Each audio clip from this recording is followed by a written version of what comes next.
ادع إلى سبيل ربك بالحكمة والموعظة الحسنة وجادلهم بالتي هي أحسن آمنت بالله صدق الله مولانا العظيم. میرے محترم بزرگوں، دوستوں اور بھائیوں، السلام علیکم ورحمۃ اللہ تعالی وبرکاتہ۔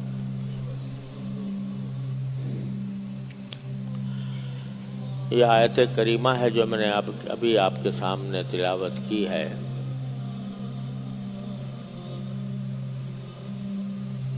اس کی وجہ یہ ہے کہ پچھلے کئی ہفتوں سے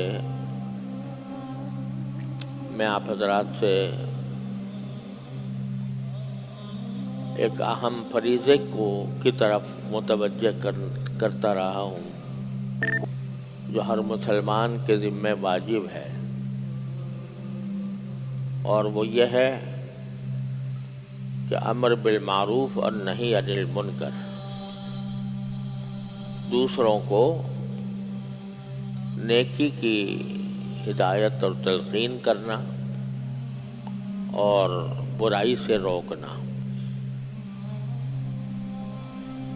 قرآن کریم نے یہ فرمایا ہے کہ یہ امت، یعنی نبی کریم سرور عالم صلی اللہ علیہ وسلم کی امت، یہ صرف اپنے لیے پیدا نہیں کی گئی بلکہ تمام انسانیت کے لیے پیدا کی گئی، اخرجت للناس۔ لہذا ان میں سے ہر ایک کا یہ فرض ہے کہ اگر کوئی شخص کسی برائی میں ہے تو اس برائی سے اس کو روکنے کا فریضہ انجام دے، لیکن اس کے لیے ضرورت ہے کہ دعوت کے آداب اس کو پتہ ہوں،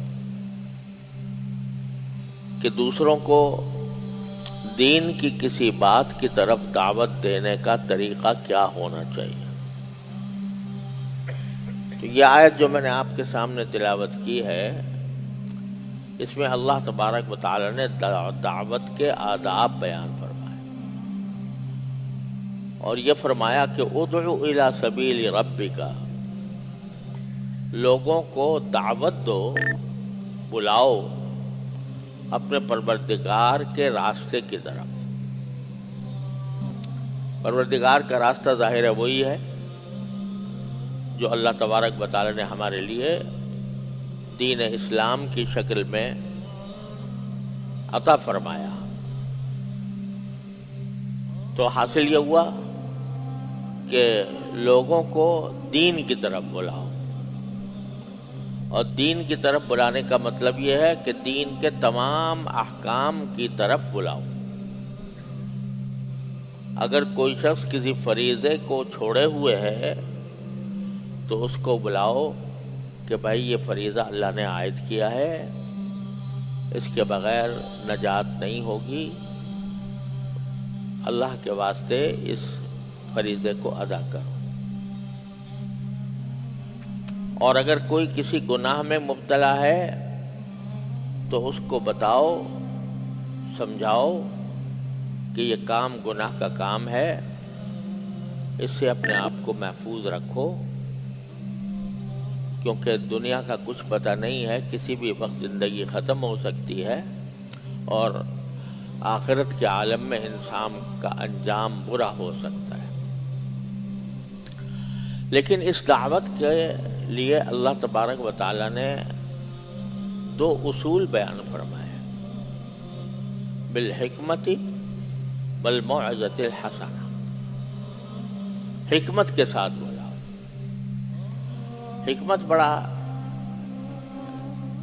جامع لفظ ہے، اور کسی ایک لفظ سے اس کے تمام مفہوم کو بیان کرنا مشکل ہے۔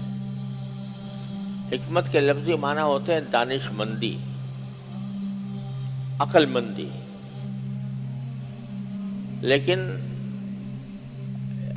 اس کے جو وسیع مفہوم ہے اس میں یہ بھی داخل ہے کہ جیسا پچھلے جمعہ میں نے عرض کیا تھا کہ ایسا ماحول دیکھو جس میں کہ دوسرا آدمی اطمینان کے ساتھ بات سن سکے، سمجھ سکے۔ ایسے موقع پر نہ کرو جہاں اس کے دل میں بات سمجھنے کے بجائے لڑائی کا جذبہ پیدا ہو جائے اور وہ اپنا دفاع کرنے کی کوشش میں لگ جائے، بلکہ ایسا موقع تلاش کرو جس میں کہ وہ اطمینان کے ساتھ تمہاری بات سن سکے۔ ایک تو بات یہ ہے، اس حکمت کے اندر ایک بات یہ داخل ہے،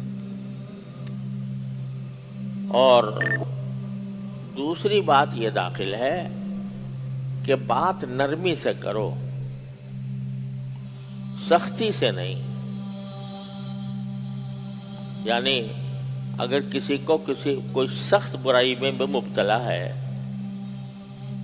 بہت زیادہ سنگین گناہ میں لگا ہوا ہے، تب بھی اس کو سختی سے نہ کہو، بلکہ محبت سے کہو، شفقت سے کہو، نرم الفاظ میں کہو۔ حضرت موسیٰ اور حضرت ہارون علیہ السلام کو اللہ تبارک و تعالیٰ نے جب فرعون کے پاس بھیجا تو فرعون جیسے سرکش انسان کے لیے یہ فرمایا کہ قولا لہ قولا لینا، اس سے جا کر نرمی سے بات کرنا۔ ایک شخص خدائی کا دعوے دار ہے، اپنے آپ کو خدا کہتا ہے، اور اس سے بڑا گمراہ کوئی ہو نہیں سکتا جو اپنی خدائی کا دعوے دار ہو، لیکن حضرات انبیاء کرام علیہ السلام کو جب بھیجا اس کے پاس تو فرمایا کہ ان کے سامنے نرمی سے بات کرنا، اور لعلہ یتذکر او یخشی، ہو سکتا ہے کہ وہ نصیحت قبول کر لے، ہو سکتا ہے کہ وہ اللہ کے خوف میں وہ آ جائے، اللہ کا ڈر اس کے دل میں پیدا ہو جائے۔ یہ کون کہہ رہا ہے؟ اللہ جل جلالہ، جس کے علم ازلی میں یہ بات موجود ہے کہ وہ فرعون ایمان لانے والا نہیں ہے، لیکن دعوت دینے والے کو، انبیاء کرام کو یہ فرمایا کہ تمہیں دعوت اس امید کے ساتھ دینی چاہیے کہ شاید ہی میری بات سن لے، لہذا نرمی کے ساتھ بات کرنا، سختی مت کرنا۔ تو یہ پہلا اصول جو قرآن نے حکمت کا بیان فرمایا وہ نرمی ہے۔ جتنے پیغمبر آئے ہیں انبیاء کرام علیہ السلام، جن کے واقعات اللہ تعالیٰ نے قرآن مجید میں بیان فرمائے ہیں، ان سب کا یہ حال تھا کہ جب وہ اپنی قوم سے خطاب کرتے تو نرمی سے کرتے، سختی نہ کرتے۔ کیوں نرمی؟ اس لیے کہ ایک شخص جو کسی گناہ میں مبتلا ہے، کسی گمراہی میں مبتلا ہے، اس کی مثال ایک بیمار کسی ہے۔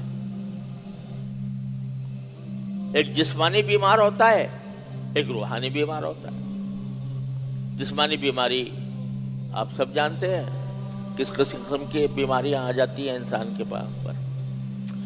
تو جو روحانی بیمار ہے اس کا معنی یہ ہے کہ وہ اس کا ذہن خراب ہے، اس کا عقیدہ خراب ہے، اس کی عمل خراب ہے، تو در حقیقت وہ بیمار ہے۔ تو جو کوئی آدمی بیمار ہوتا ہے اسے سختی نہیں کی جاتی تو کیوں بیمار ہوا، اس سے شفقت کا برتاؤ کیا جاتا ہے، نرمی کا برتاؤ کیا جاتا ہے، اور اس کو بہلا کر پھسلا کر کسی طرح دوا پلا دی جاتی ہے۔ وہ دوا نہیں پینا چاہتا، طبیعت اس کی ابا کرتی ہے، نہیں مانتی، لیکن کیسے بہلا کر پھسلا کر خیر خواہی کے ساتھ اس کو دوا پلائی جاتی ہے، اس کا علاج کرایا جاتا ہے۔ تو اسی طرح اگر کوئی شخص روحانی طور پر بیمار ہے، یعنی گناہوں میں، گمراہی میں مبتلا ہے، تو اس پر غصہ نہ کرو، اس پر شفقت کے ساتھ، خیر خواہی کے ساتھ اس کے ساتھ معاملہ کرو، بیمار جیسا، کہ اس کو ایسے الفاظ سے خطاب کرو جس سے وہ یہ سمجھے کہ یہ شخص میرا کوئی دشمن نہیں ہے، مجھے بدنام کرنا نہیں چاہتا، یہ میری خواہی میں کہہ رہا ہے۔ نرمی سے اگر بات کرو گے تو یہ ہوگا۔